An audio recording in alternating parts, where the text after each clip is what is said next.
pessoas, tudo bem? Sejam bem-vindos a mais um vídeo aqui no canal. E hoje a gente vai conversar sobre Horizon Zero Dawn. Esse jogo a gente já vai ter a continuação, a gente sabe porque já soltaram trailer, já soltaram tudo. Esse jogo já foi liberado há um tempo para PlayStation 4 e hoje ele chega aos computadores. Então hoje a gente vai conversar um pouquinho sobre o que é a Praga Faro, sobre um pouquinho de lore. Esse vídeo contém altos spoilers, então se você ainda pretende jogar, se você driblou todos os spoilers de Horizon, eu sugiro que você não veja esse vídeo, vai jogar e depois volta aqui pra assistir e dizer o que você achou, ver se você entendeu completamente a lore e o que foi o Zero Dawn. Nosso primeiro personagem importante quando a gente tá voltando o tempo, né, voltando aos tempos atuais, quando a gente fala de Horizon, é as indústrias Faro, em inglês, né, Faro Automated Solutions, ou seja, soluções automatizadas Faro. Basicamente foi uma indústria que se iniciou aí em 2033, ou seja, daqui a 13 anos, e eles basicamente começaram fazendo uns robôs, né, que eram segurança, depois eles mudaram para uns robôs ecológicos, e eles estavam fazendo, como o nome diz, soluções automatizadas. E por último, eles chegaram a começar a criar algumas coisas para a parte militar. E foi aí onde eles ficaram e foi aí onde o barraco se perdeu. Foi nessa que meu barco desandou e nele está gravado só você e eu. Eu tenho certeza que eu falei essa letra errada, enfim. Essa companhia, ela tinha como seu dono, né, o seu CEO, chamado Ted Faro. E numa de suas brilhantes ideias, numa de suas brilhantes vendas, a Faro criou a Chariot Line, uma linha carruagem, uma linha carroça, enfim, isso traduzindo com um cursinho de inglês online. Eram robôs voltados para a parte militar e existem algumas informações que você precisa anotar no seu caderninho para você entender onde foi que tudo deu errado. A primeira informação importante sobre esses robôs é que o próprio CEO, quando estavam criando, né, os programadores estavam programando esses robôs, ele queria que fosse algo que tivesse o topo de linha de ser anti-hack. Não tinha como você, esses robôs, eles serem hackeados ou outras organizações, nações controlarem esses robôs. A segunda coisa é que esses robôs, eles são tão especiais porque a programação deles, eles trabalham de forma parecendo um enxame de abelhas, ou seja, eles vêm aos milhões, aos muitos, eles trabalham em conjunto. Terceira informação importante, uma das habilidades importantes dessa linha Chariot é que eles podiam se auto-reproduzir, ou seja, os próprios robôs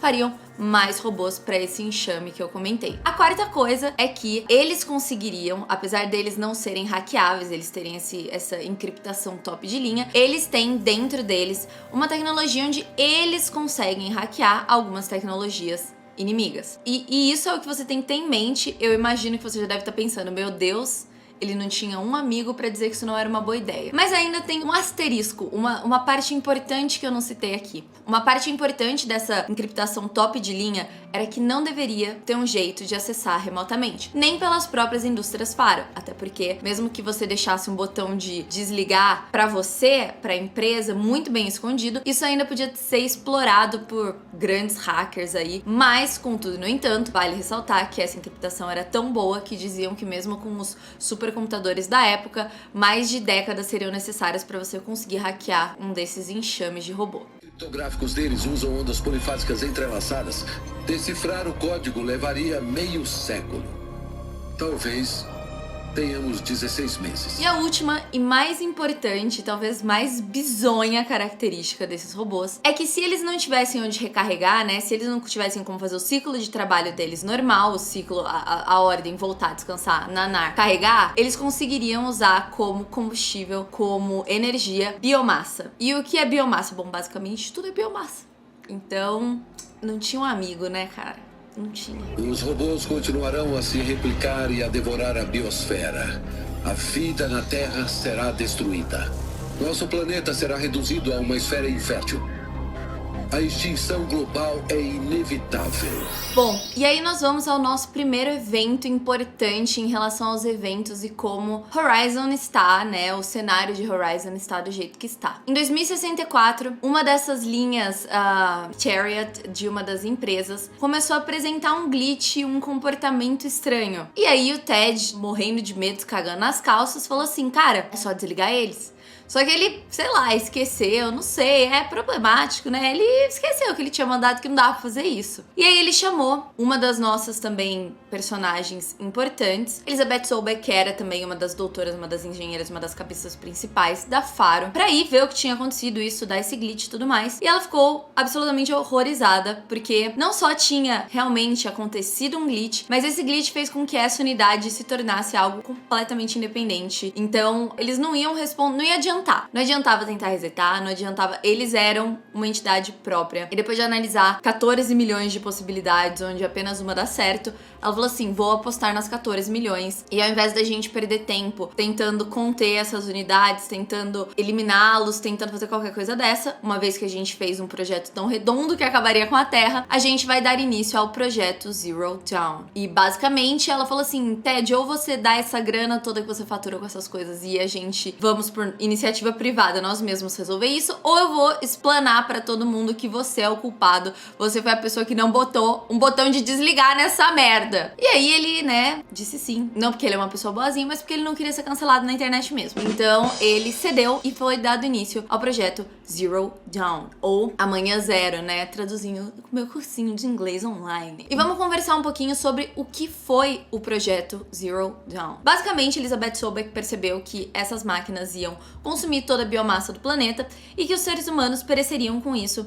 E ela falou assim, isso é o inevitável, mas o que a gente vai fazer? A gente vai fazer com que, uma vez que isso aconteça, a gente consiga dar um restart, ou seja, iniciar a Manhã Zero novamente da humanidade. Com isso, eles fizeram uma operação, tipo, foda, criando uma inteligência artificial chamada Gaia. Essa inteligência artificial, ela tem várias, tipo, subfunções, porque a ideia era que, depois que tudo tivesse zerado o deserto, não existe mais nada, tudo acabou, tudo morreu. Essa inteligência artificial consiga, primeiro, jogar no mundo inteiro um código para desativação dessas linhas Chariot. E segundo, que eles tenham sementes, fauna, flora, meio uma arca de Noé que vai repopular, que vai começar um processo de formação de uma nova terra. Junto com isso, elas tinham funções como tirar a parte tóxica do ar, limpar rios. E isso tudo pensem como se fosse uma grande torre e várias bolinhas assim com essas subfunções. Uma dessas subfunções, que é algo importante que você precisa perceber, se chamava Hades. Essa função era para o caso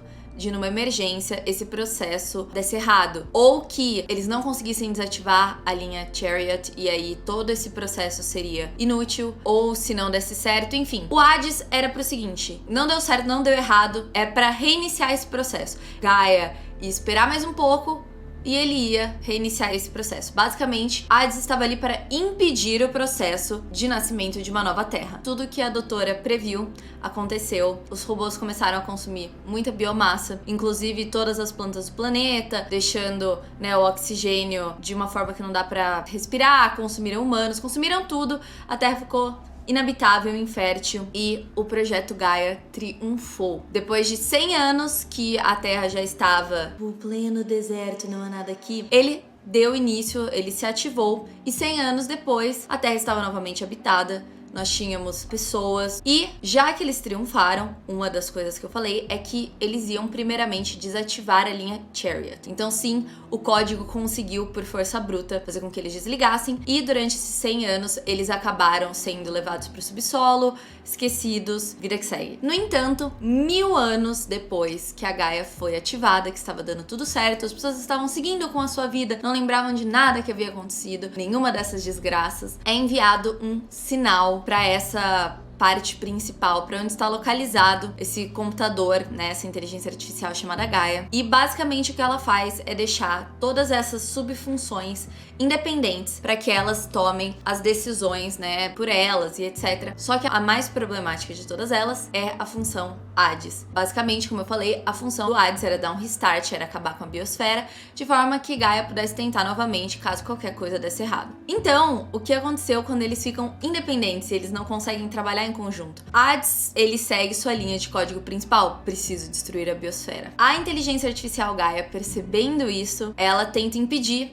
né, que ele solte, que ele destrua a biosfera, e ela tenta se autodestruir, para que, né, com isso ele vá junto com ela, uma vez que já tem 1000 anos e tá tudo dando certo, e ela pode descansar, cumprir o propósito dela na Terra. Mas ela não consegue, por meio de um vírus, ele consegue escapar, e ele tá, enquanto Gaia fritou ele consegue escapar com esse intuito de acabar com a biosfera. E é assim que nós temos o principal vilão, no final das contas, de Horizon Zero Dawn, que é uma inteligência artificial chamada Hades, que foi criada com o único propósito de reverter e acabar com a biosfera para que Gaia faça isso novamente. A partir daqui, eu não vou falar muito mais, porque teria dado spoiler de absolutamente toda a história, e eu acredito que muitos de vocês querem ver, entender, saber um pouquinho dos mistérios da história, de como aconteceu XYZ, e ainda existem segredinhos muito importantes nesse jogo que com certeza vocês vão curtir. E se eu falasse muito mais, eu ia estar contando absolutamente tudo do jogo, não faria o menor sentido. Esse vídeo foi para explicar o que foi a Praga Faro. Foi exatamente essa praga da linha Chariot que consumiu toda a nossa biosfera, fez com que criassem o projeto Zero Dawn, e foi assim que também a Terra está como está hoje. A gente tem essas coisas meio de metal, umas coisas, né, dessa Terra muito avançada, mas ao mesmo tempo os seres humanos ainda em tribos, e é assim que a gente tem o cenário atual que você é jogado quando você começa a jogar Zero Dawn. Eu espero que vocês curtam o jogo, eu espero que vocês curtam o vídeo. Não esquece de dar um like, de curtir, de compartilhar esse vídeo, de marcar os seus amigos, de espalhar em grupo de Facebook, no WhatsApp, enfim, onde vocês quiserem. E é isso, gente. Grande beijo. Todo sábado estou aqui, 6 da tarde. Eu espero vocês na semana que vem.